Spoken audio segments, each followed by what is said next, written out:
Nós vamos fazer uma pequena passagem rápida do que Deus tem falado conosco de janeiro até agora, e os irmãos podem, se desejarem, marcar 5 minutos, não vai ser mais do que isso. Quando nós começamos a proposta de fazer a Casa de Paz, que era um grupo de pessoas que iam nas residências falando sobre um projeto de evangelização individualizado, ou seja, através da casa da pessoa, com 5 encontros. Nesses encontros, as pessoas teriam 2 obrigações. Quem recebesse a Casa de Paz, primeiro, o início eu estaria abrindo e o final eu estaria encerrando. Alguns nós conseguimos concluir, outros nós não conseguimos concluir, mas eu gostaria que vocês orassem para que nós retomássemos essa atividade como sendo uma atividade da igreja, para a expansão do reino de Deus através da evangelização em casa. Então, é o núcleo caseiro, aquela velha forma estratégica, é a célula, é o discipulado. Então, se você tiver interesse, é importante que você passe a sua data de início para que eu agende, para que eu tenha condições de estar presente, e ali nós já vamos marcar no último encontro. Isso pode ser feito com a Leila ou então com o irmão Lucas, o Lucas Peixoto, meu filho. Então você pode já passar essa informação: olha, eu queria que começasse na minha casa, você vai receber um material digital, você vai receber todas as orientações, o início e até o fim. São 5 encontros. Esses encontros visam único e exclusivamente fazer com que os seus vizinhos, seus parentes, seus amigos tenham acesso ao Evangelho. É o único propósito. A segunda coisa que nós falamos nesse período é que arrependimento mais perdão é igual a quê? Salvação. Então nós passamos praticamente 4 meses falando sobre isso. Arrependimento mais perdão é igual a salvação. E nós desfrutamos da salvação. Creio aqui que todos nós já tenhamos tido essa experiência com o Senhor Deus que salva. E nessa segunda parte, ou seja, a partir de junho para frente, a minha palavra tem sido sobre serviço. Porque salvação mais serviço é igual a santidade. Convido os irmãos para poder ficar mais próximo da sua realidade. Você já é salvo, mas muitas vezes nós não temos aquela habilidade de entender que, assim como a salvação é um dom, o serviço também é um dom. Juntando esses 2 dons, nós temos um atributo de Deus, que é a santidade. Não tem como você ser salvo se não servir. E muitas vezes nós não conseguimos servir porque nós não somos salvos. Então é importante nós colocarmos isso como princípio. E eu falei sobre alguns princípios. Primeiro falei sobre esperança. Eu inverti, porque é a fé, a esperança e o amor. E o maior desses 3, a igreja sabe qual é. Qual é? É o amor. Então eu comecei a falar sobre esperança, porque entendo que uma pessoa sem esperança, por mais que ela tenha uma religião, ela não vai chegar a lugar nenhum. Então falei um pouquinho sobre esperança. Neste mês de junho, eu quero falar sobre o segundo princípio, nessa tríade de princípios relacionados ao serviço. Obrigado, amado irmão. Relacionado ao serviço. Falei sobre a esperança, agora eu quero falar sobre fé. Diante de tantos desafios que nós temos, nós acreditamos, quando eu digo nós como igreja, de uma forma geral, que a fé tem sido abalada por várias razões. E nessa parte introdutória, eu queria que você pensasse quais são os principais problemas da minha fé. Da minha, que eu digo sua, né? Da sua fé. Primeiro, comunicação. Nem sempre aquilo que estão me ensinando de maneira clara, objetiva, com profundidade o suficiente para fortalecer a minha fé. A segunda coisa que eu identifico que possa também ser um problema para você é a quantidade muito grande de informação a respeito da fé. Eu tenho inúmeros exemplos de pessoas combatendo na internet essa fé que comercializa a cura, que comercializa a bênção, que comercializa os dons espirituais, essa fé que já está contaminada com uma porção de outras coisas, além das dificuldades de interpretação bíblica. Você vê uma quantidade enorme de pessoas falando coisas absurdas a respeito de Deus e a respeito de Jesus, principalmente. Os irmãos me permitam fazer um comentário. Essa semana, lendo um artigo norte-americano, lá na igreja nos Estados Unidos, onde Paulo condena explicitamente o culto aos anjos, e uma liderança americana de uma mega igreja retomando esse tipo de liturgia, fazendo culto aos anjos. Então nós vivemos num tempo em que a quantidade de informações equivocadas, ela é extremamente prejudicial, ela gera e destrói a fé genuína, a fé verdadeira. Além da comunicação e essa quantidade imensa de desinformação, eu contribuo com mais uma informação para os irmãos, que é o desinteresse pessoal. Quando você não quer crescer na fé, a fé não cresce.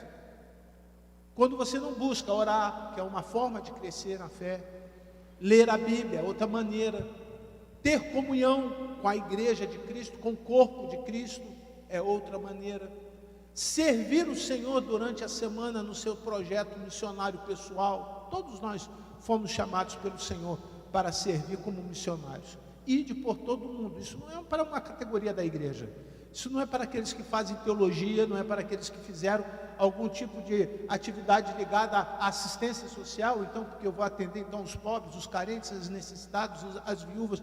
Não é para aqueles que fizeram qualquer outra coisa que atendesse as pessoas.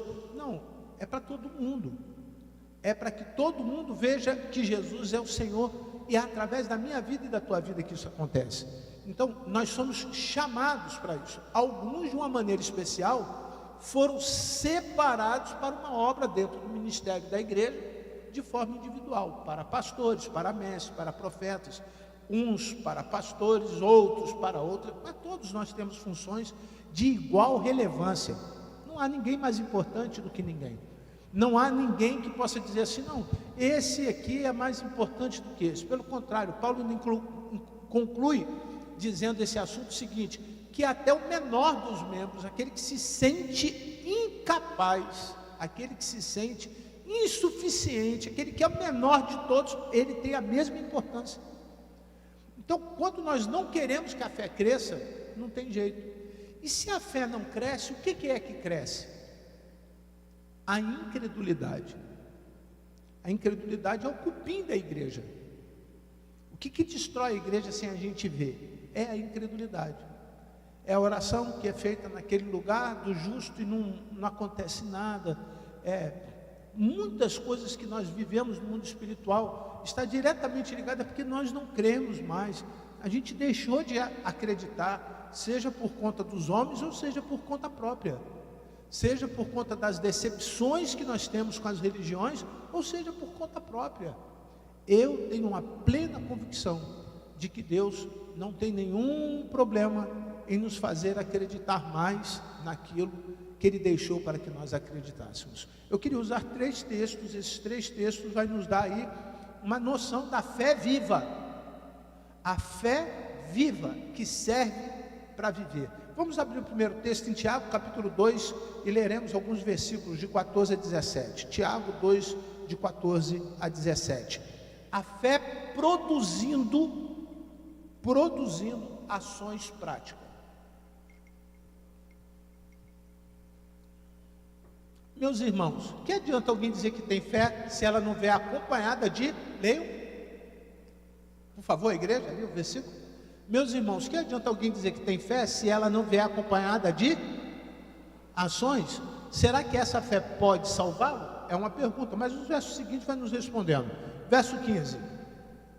Por exemplo, pode haver irmãos ou irmãs que precisam de roupa ou que não tenha nada para comer. Se vocês não lhe dão o que eles precisam para viver, não adianta nada dizer que Deus abençoe, vistam agasalhos e comam bem. Isso machuca tremendamente. Portanto, a fé é assim, por favor, se não vier acompanhado de ações, é coisa morta.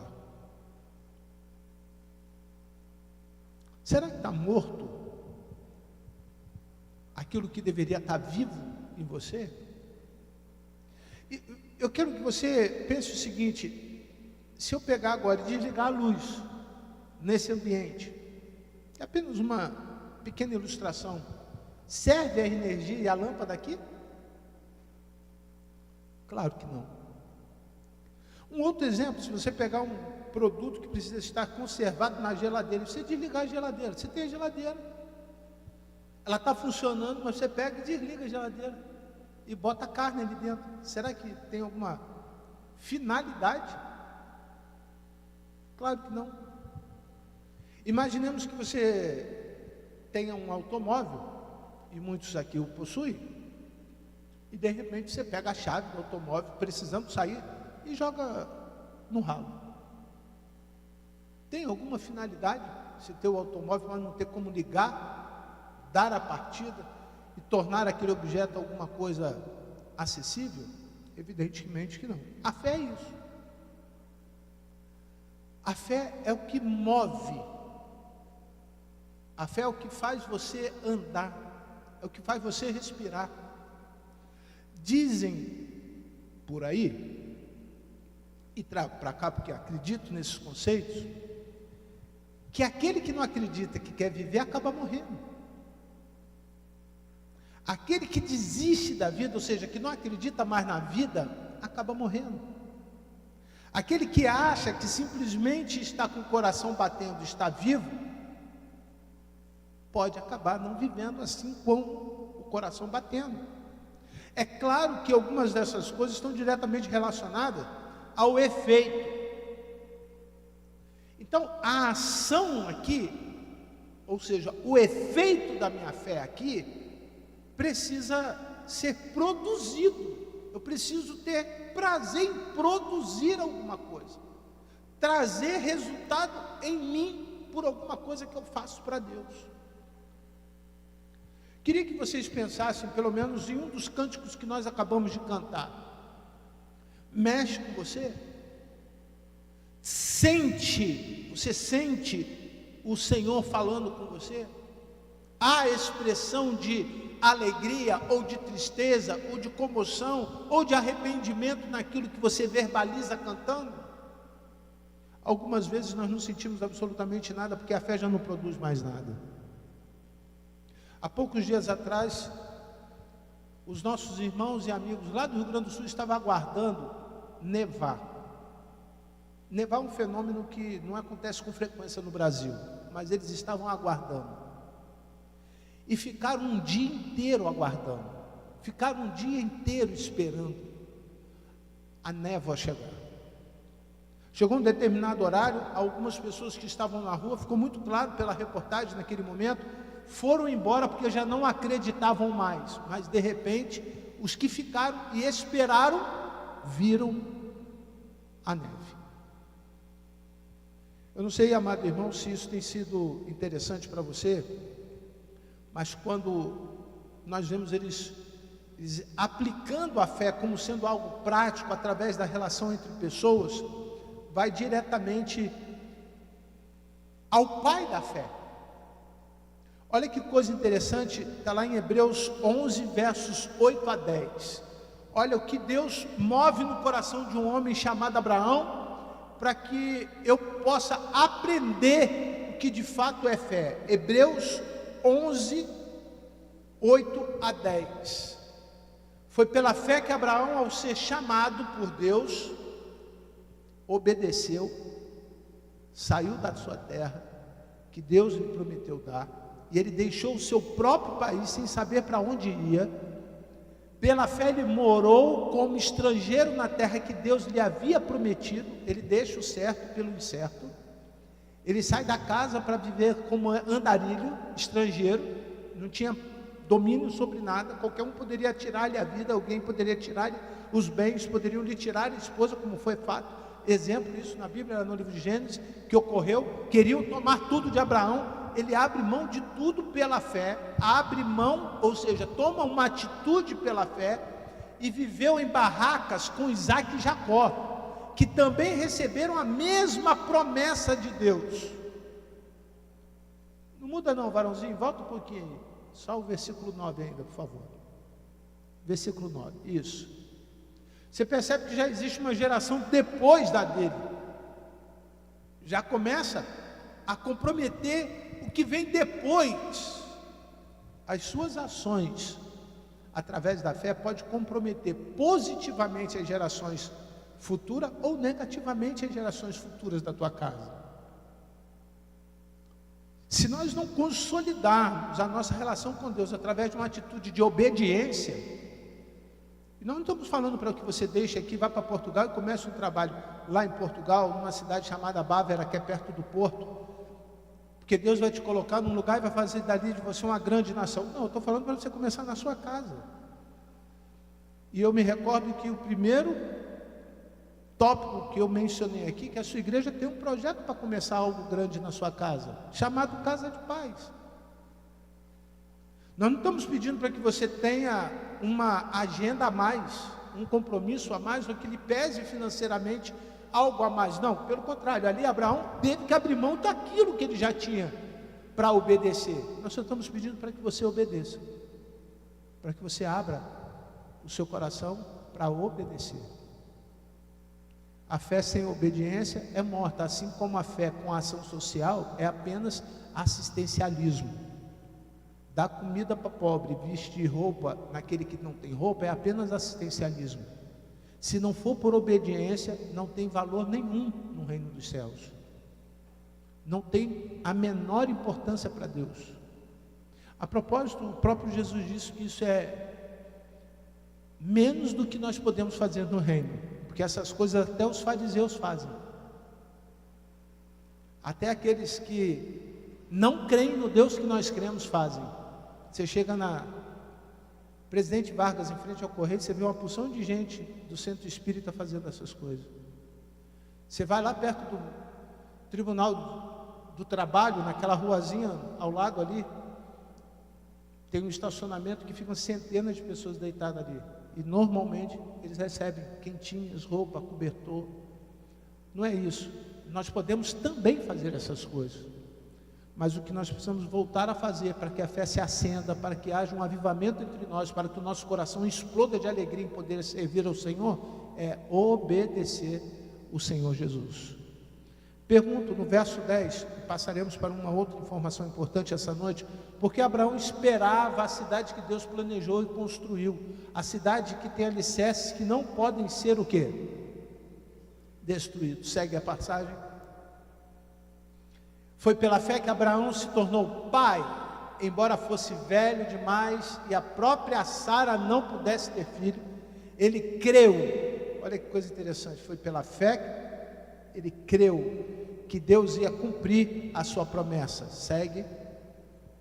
Assim, de um só homem que estava praticamente morto, nasceram tantos descendentes como estrelas do céu, tão numerosos quanto os grãos de areia e da praia do mar. Segue. Todos esses morreram cheios de fé, não receberam as coisas que Deus tinha prometido. Por que eu passei a história até aqui, lá no livro de Hebreus? Porque eles queriam ver, mas não viram, mas não deixaram de obedecer. Essa é uma lição importante. Não é o seu tempo de obediência. Por mais que você se ache obediente demais, não é o seu tempo. Deus não vai fazer nada por obrigação, nem para mim, nem para você. É no tempo dele. Nós precisamos só crer. Olha, somente crer. Todos esses morreram cheios de fé, não receberam as coisas que Deus tinha prometido, mas as viram de longe e ficaram contentes por causa delas. E declararam que eram estrangeiros e refugiados e de passagem por este mundo. Eles entenderam o que eles estavam fazendo aqui. Assim é o céu para os salvos. É uma promessa que pela fé nós cremos e precisamos também adotar o mesmo comportamento de Abraão. Tendo condições de ter tudo, abrimos mão de tudo para esperar tão somente o céu, a terra prometida, aquilo que é, por excelência, a recompensa de todo o nosso trabalho. Nós não podemos esperar o céu aqui, nós não podemos trazer o céu para cá. Algumas vezes nós trocamos essa relação de bênção e achamos que podemos viver o que nós vamos viver no céu aqui, porque nós queremos as coisas, nós dependemos das coisas. Nós vivemos num mundo que é extremamente ligado a coisas, mas essas coisas não podem interferir na minha fé. Eu separei algumas coisas e eu peço para que os irmãos se atentem do verso 14 em diante. Algumas dessas coisas chamam minha atenção, e aqueles que dizem isso mostram bem claro que estão procurando uma pátria para si mesmo. Não ficarão pensando em voltar para a terra de onde tinham saído. Se quisesse, teriam oportunidade de voltar. Verso 16: mas, pelo contrário, estavam procurando uma pátria melhor. Qual a lição que eu tiro então desse texto? Depois que eu saí de onde eu saí, eu não quero voltar para lá. Você que andou perdido, viveu distante do Senhor, sabe quais são as consequências do pecado?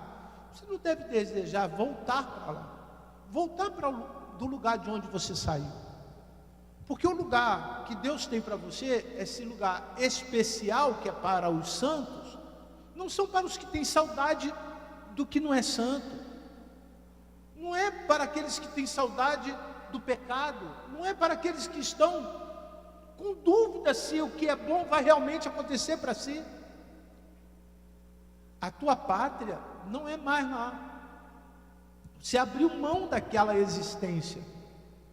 E se agora essas coisas que lhe influenciavam a fé, você abrir mão, você então está tomando o primeiro passo de uma atitude que vai gerar real obediência na tua vida. Que passo é esse? Olha o verso 17, por gentileza. Foi pela fé que Abraão, quando Deus o quis pôr à prova, ofereceu seu filho Isaque em sacrifício. Pergunta, irmão, para finalizarmos esse momento de produzir alguma ação que chame a atenção de Deus, você está pronto para Deus te colocar à prova? Eu acabei de ouvir, não há nada combinado no culto. Acabei de ouvir da irmã Fernanda aqui, que tem passado por dias difíceis, tem passado por momentos de prova, que tem reconhecido que diante de toda a possibilidade da medicina, a medicina é limitada. A medicina tem um teto para que os seus resultados sejam alcançados, mas que ficou muito claro que o seu coração é único e exclusivamente dependente da graça de Deus. Ficou muito claro que ela acredita que além daquilo que o médico pode fazer, ela tem um Deus que pode curá-la, um Deus que pode restaurá-la, um Deus que pode fazê-la ter mais vida do que qualquer outra pessoa na terra. E olha que coisa interessante, ela colocou aqui, eu quero fazer uso da palavra da irmã, eu quero dar um testemunho para os irmãos. A fé prática testemunha. Ninguém pede, ela fala, ela declara, ela anuncia, ela extravasa o sentimento que ninguém segura da relação dela com esse Deus que pode fazer muito mais por mim e por você. Como Deus é bom, como Deus é bom. E aí, colocado à prova, eu fico imaginando, você que tem filho, se Deus chegasse então para você e perguntasse assim: sexta-feira, 14h, você pode ir ali naquele monte, leva o teu filho e passa a faca no pescoço dele para mim? Davi, por exemplo, pastor Luiz e a irmã Adriana, único filho. Já imaginou? Pega o filho, bota no teu Fox vermelho, bota uma faquinha bem amoladinha, leva lá no Morro do Azeite, no Xerém, na subidinha ali, você deixa os servos para trás e vai até o ponto mais alto e passa a faca no Davi. Estou dando um exemplo, mas poderia ser o meu Lucas, o meu Felipe, a minha Sofia, poderia ser o seu Cadu, poderia ser a sua princesinha Jéssica, poderia ser o seu filho, poderia ser o que é mais precioso para você. Será que você está pronto para isso? Será que você está pronto para entregar aquilo que você mais ama por Deus que te ama? Eu não tenho a menor capacidade de resposta aos irmãos. Se Deus chegasse para mim e falasse: leva o Lucas ali, lá na torre da mineira, e passa a faca nele. Oh Deus, espera lá, Deus, espera, que negócio é esse, Deus? Arruma outra aí, varão. Logo o meu. Nós somos assim. Nós somos assim. Não estou generalizando, não. Nós somos assim. O que Deus às vezes te dá com muito sacrifício, você precisa entender que não é teu. Que não é teu. E quando a fé, ela é livre daquilo que Deus nos deu, Deus dá mais. Quando você está livre, você não está escravo de nada que Deus já te deu, Deus te faz prosperar. Deus fará prosperar a Fernanda em saúde. Deus fará prosperar você. Em tudo que você está abrindo mão agora para o Senhor, por obediência, o Senhor Deus vai dar muito mais e muito mais, porque essa é a determinação de Deus, dessa relação entre eu e Deus. Não duvide disso. Não tem mágica. Havendo no teu coração a intenção, Deus, como disse Deus a Abraão: calma lá, Abraão, eu vi o que estava no seu coração, eu vou providenciar, aleluia, eu vou dar no teu lugar aquilo que você ia me dar, que não era perfeito, eu vou dar no teu lugar algo perfeito para cumprir aquilo que eu havia pedido a você. Você está esperando Deus fazer isso pela tua vida? Levante a sua mão e diga: Senhor, eu tenho algo assim que eu preciso abrir mão, mas eu não consigo, e eu sei que é porque eu amo essas coisas. Você pode estar amando coisas que Deus não está vendo, você não está vendo que Deus não está gostando, mas você está desejoso de abrir mão. Você diga para o Senhor: Senhor, eu quero abrir mão por obediência ao Senhor. O maior exemplo disso está lá em Filipenses 2, 5 a 7, e é a minha conclusão. Se a fé produz de forma prática, uma ação prática ligada à obediência, nós temos um exemplo para isso. Se tem um exemplo, eu posso seguir esse exemplo, e eu convido você a seguir esse exemplo. Filipenses 2, de 5 a 7. Tenham entre vocês o mesmo modo de pensar que Cristo Jesus tinha. Agora Jesus já entra em cena como exemplo de obediência. Verso 7. É 6, perdão. Ele tinha a natureza de Deus. Eu vou explicar isso daqui a pouco, eu vou ler o texto. Mas não tentou ficar igual a Deus. Ninguém consegue obedecer a Deus com orgulho, com soberba, com arrogância, com prepotência, com esse espírito humanizado que a gente dá a Jesus. Ninguém consegue obedecer a Cristo com essa natureza que a gente ganhou dos nossos pais. Essa natureza que eu e você herdamos dos nossos pais, nós não conseguimos obedecer. Então essa natureza precisa o quê? Morrer. Essa natureza precisa morrer. Essa natureza minha, humana, homem, precisa morrer. E aí eu queria que você entendesse o seguinte: isso com certeza todos já fizeram, porque é uma afirmação minha. Nós já somos salvos, então nós já nascemos de novo. Mas eu quero apenas lembrar alguns passos importantes para que você realmente reflita se houve um nascimento de novo. Primeira coisa, reconhecer que é pecador. É a primeira coisa.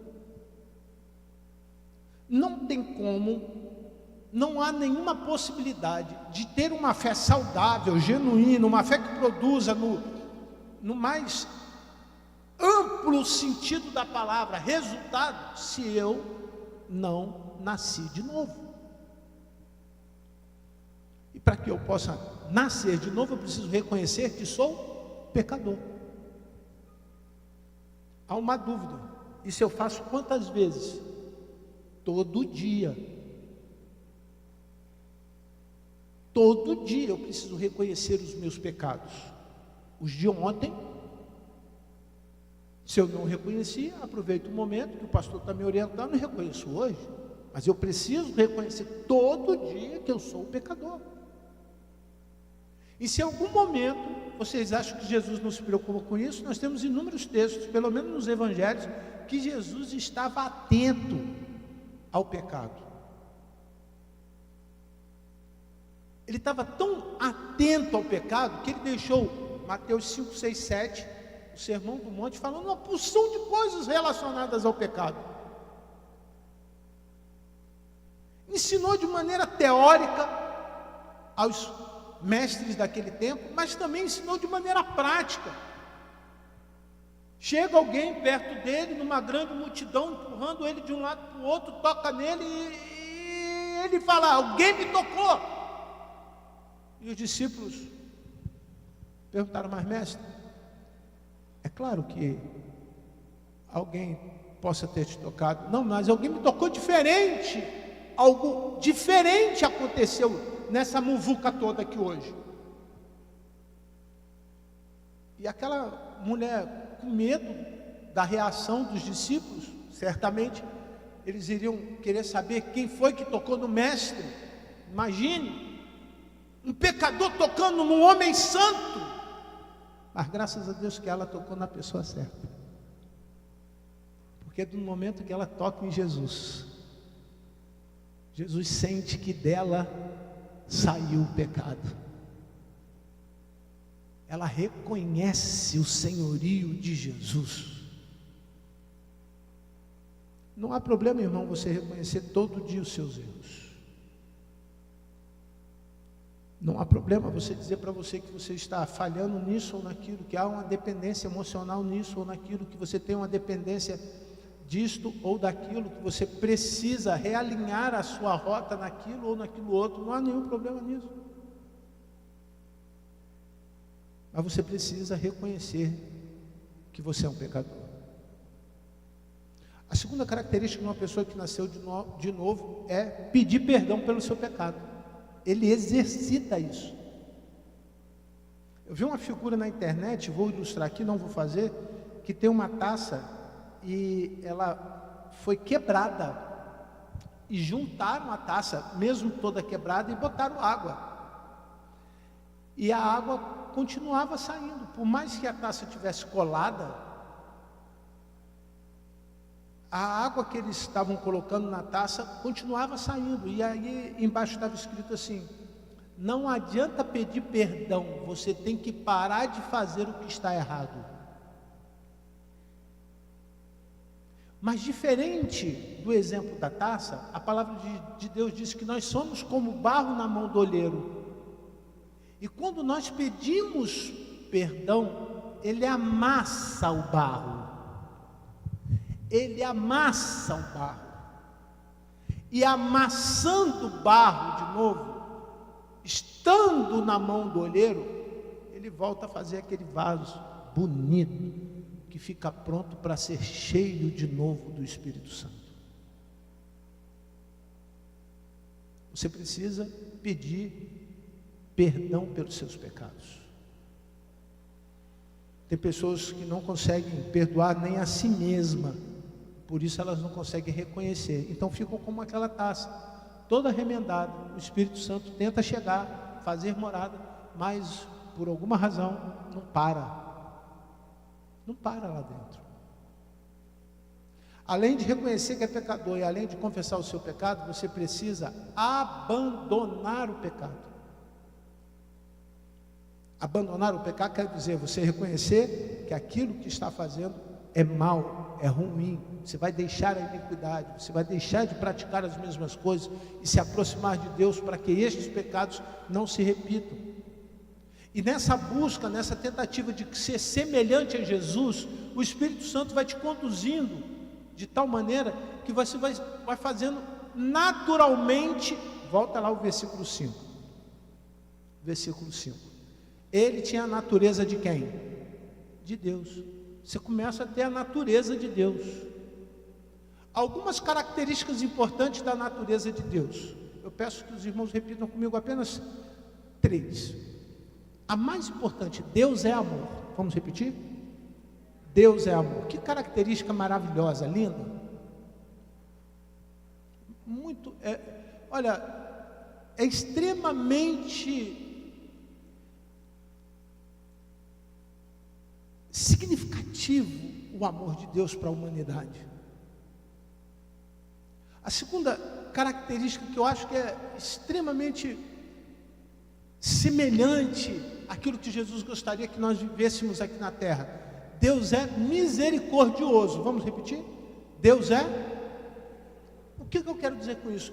É ter um olhar diferente pelo erro dos outros, por aquilo que os outros estão fazendo, ou a você ou a elas mesmas.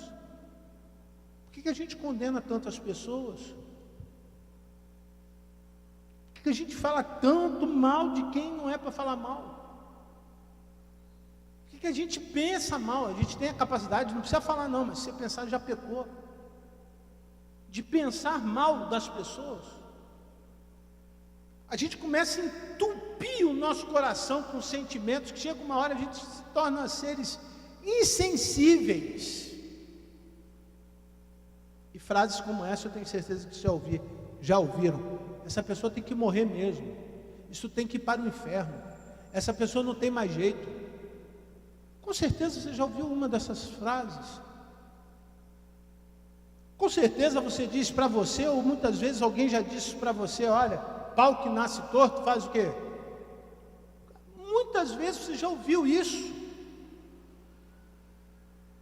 porque o coração deixou de ser misericordioso.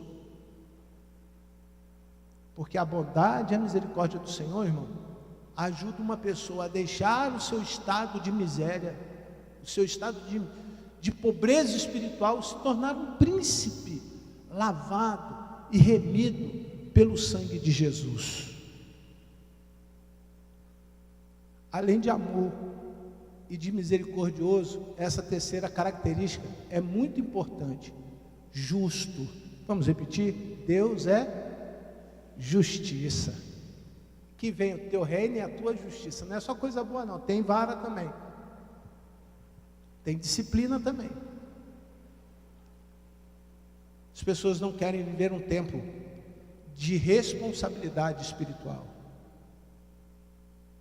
Ouvi uma pessoa hoje às 2h40 da tarde, ele é da Universidade de Ohio, e estava fazendo uma entrevista para que eu pudesse fazer um doutorado nessa universidade, um doutorado chamado de sanduíche. São 3 anos, em 6 e 6 meses eu teria que ir até os Estados Unidos para fazer a parte de apresentação do pré-projeto. E na entrevista ele falou uma coisa que me chamou bastante atenção. Ele disse assim: eu liguei para você no horário da tua espiritualidade, porque ele ligou no horário do culto, que 10 horas aqui, lá eram 12h e alguma coisa. E eu falei para ele assim: estou em culto. E ele entendeu que eu valorizo o meu culto. Ele é um cristão. Ele é um cristão. Mas ele me afirmou que já muitos lá da terra dele, lá do local onde ele tem a atividade como pastor e responsável pelo curso de doutorado, já não tem a mesma responsabilidade espiritual com o culto. E eu disse para ele: no Brasil também nós estamos passando por isso. Muitas pessoas já não têm mais responsabilidade com o culto. O culto não é a coisa mais importante, mas é o início das coisas importantes de Deus na terra. O culto tem lugar para fazer, Jesus deixou claro, tem lugar para fazer culto. A tradição dizia que era em Jerusalém, Jesus veio dizer, não, não é em Jerusalém, mas tem lugar. Eu preciso separar tempo para a minha espiritualidade. A falta dessa responsabilidade espiritual gera enfraquecimento da fé. Você vê o que aconteceu na Europa, centenas de igrejas fecharam. Você vê o que tem acontecido nos Estados Unidos, centenas de igrejas já fecharam, isso antes da pandemia. E vocês viveram comigo aqui no Rio de Janeiro, algumas tantas igrejas fechadas, e que não foi por causa da pandemia, foi porque estas pessoas que lá estavam já não tinham compromisso com a fé. E agora, impedidos por um fenômeno natural, permitido por Deus, não há quem possa dizer o contrário, simplesmente adotaram novos comportamentos que diziam ser fé, que substituíram a importância do culto. Esse momento de obediência a Deus que nos traz um sacrifício pessoal, mas é marca dos que nasceram de novo. É marca dos que têm realmente Jesus no coração. Fazer culto não é para o ímpio. O ímpio não quer fazer culto. O ímpio não quer igreja aberta. O ímpio não quer que você venha com a sua Bíblia e declare ao Senhor a sua adoração. Mas aqueles que aqui se encontram, seguindo o maior de todos os exemplos, que é de Jesus, o verso 7, Jesus, pelo contrário, ele abriu mão de tudo, o que era seu, e tomou a natureza de quê? Ele deixou de ser Deus para ser o quê? Servo, tornando-se assim igual aos seres humanos. Olha que coisa, quando você faz a leitura do texto, você consegue entender assim, e eu estou ser humano, querendo ser igual a Deus, eu quero fazer o caminho inverso. Para que isso aconteça, eu preciso ser o quê? Está escrito ali, ter natureza de servo. Preciso acordar amanhã querendo agradar o Senhor. Preciso dormir amanhã pensando o que eu vou fazer terça-feira para agradar o Senhor. Eu preciso estar certo de que quarta-feira, por mais que tenha trânsito, eu devo estar lá em Bangu, se eu não estiver errado com a minha agenda, devo estar lá em Bangu. Eu tenho que ter tempo para pegar a Avenida Brasil, ou então a Transolímpica, que vem mais rápido, para chegar aqui no horário do meu culto. E nós não temos como justificar, porque todos nós temos problemas, doenças. Eu tenho 20 pontos na barriga, ainda estou com um ponto da minha cirurgia. Eu tenho o meu culto para fazer, isso aqui é sério. Nada pode ser mais importante do que o que você está fazendo aqui. O diabo tem que fazer de tudo para você não fazer isso. Quando não está acontecendo isso, tem alguma coisa errada.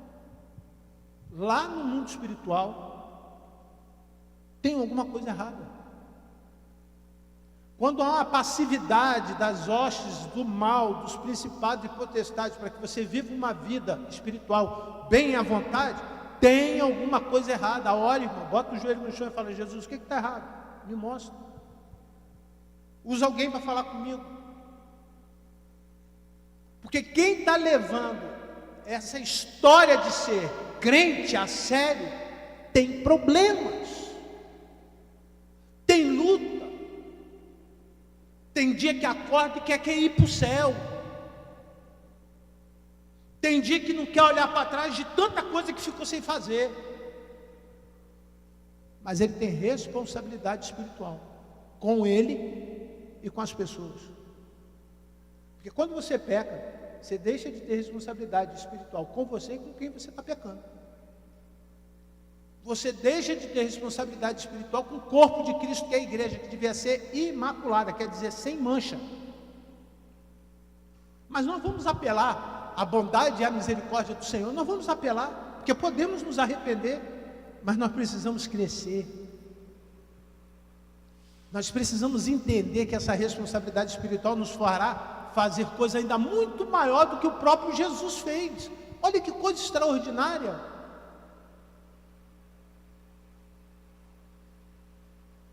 Eu ouvi a declaração de um palestino no Santos Dumont, chegando no Brasil. E ele afirmou assim, abram aspas: você não pode dizer que o teu Deus é amor, porque a bomba que caiu na minha casa matou o meu pai, a minha irmã e a minha avó.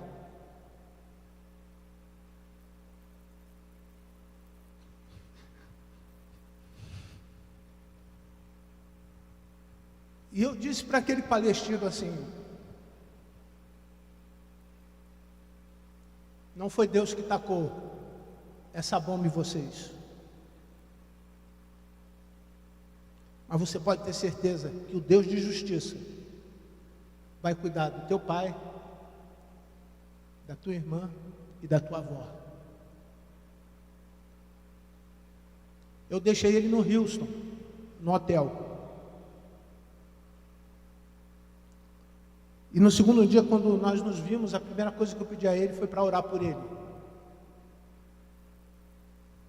para que ele tirasse do coração esse ódio que ele tem de Deus.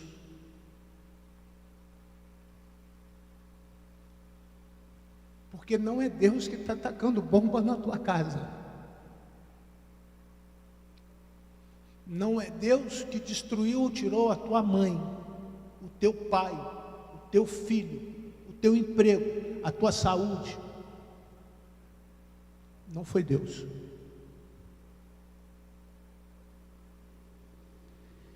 E a gente vai produzindo uma vida cheia de ódio contra Deus. Chega uma hora nós não queremos mais a fé. Chega um momento, quando tudo isso acabar, você vai ver que valia a pena. Valia a pena você viver um pouquinho igual a Deus. Feche os seus olhos. A fé que serve é a fé que traz paz ao nosso coração. Ela não gera guerra. Que essa noite o Espírito de Deus possa estar trazendo paz ao seu coração. Você que está passando por um momento de aflição, de problema, de conflitos, de indecisões, acredite que o Deus de paz, o Senhor Jesus, Ele pode transformar essa situação, porque Ele é o Deus que te ama, e Ele é o Deus que ama todos aqueles que querem ser amados por Ele. Quero te convidar a colocar-se de pé, e iremos orar, agradecendo ao Senhor, pedindo ao Senhor para que nos dê esta responsabilidade espiritual, que seres humanos nós já somos, mas nós queremos nos tornar iguais a Ele. Coloque-se de pé, em nome de Jesus. Pai, nós somos gratos a Ti, Senhor Pai, pela Tua palavra, e queremos aproveitar esse momento para pedir perdão ao Senhor pelos nossos erros, para que o Senhor produza não uma fé intelectual, uma fé baseada na teologia, mas uma fé produzida por experiências práticas, vividas a cada dia com o Senhor. Fortaleça a tua igreja, Senhor. Fortaleça, Senhor Deus, cada um na medida da sua necessidade. Que a graça, a paz, o amor de Deus o Pai, a comunhão e a consolação do teu Santo Espírito se façam presentes neste lugar hoje para todos sempre. Amém. Você que está nos visitando, levante uma das suas mãos assim. Os que estão nos visitando, por favor, sejam bem-vindos em nome de Jesus. Os irmãos mais próximos, por favor, cumprimente. Volte mais vezes. Que o Senhor Deus abençoe. Aos demais amigos e irmãos, uma noite maravilhosa na presença de Deus, uma semana abençoada a todos.